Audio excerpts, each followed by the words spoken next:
We're going to talk about the concept of the wedge. So the wedge is something that, if you look closely after I explain it, you'll see a ton of top lifters do.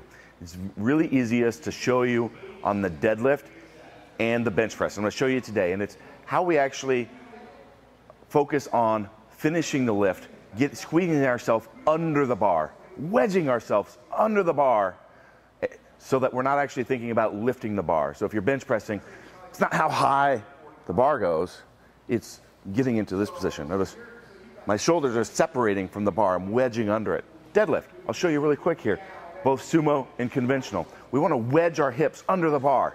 Well, I know they're above the bar, but they're actually connected here. So what we want to do is wedge our hips under that point, okay? A lot of times this will help clean up people that are also trying to lift the bar. You'll see it with their biceps, because it's, let those hang, and we want to wedge the weight hanging off of this point. So I'm going to get in the same position here. I'm going to go to the side actually, a little bit.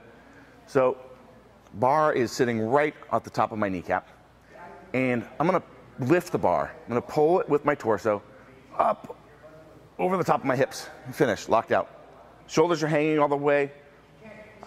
Okay. Now I'm going to go back into the same position. Boom. Now I'm going to wedge my hips through. I'm going to wedge them through. I'm going to squeeze those glutes and try to shove it with moving the bar the least amount possible. Boom. Okay.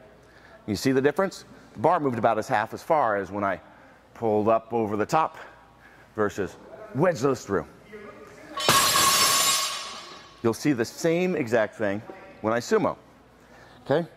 Boom, boom, right here, wedge, boom. I really don't want that bar to even move, but I want to finish the lift, versus pull up over the top, and now I'm over the top of the hips.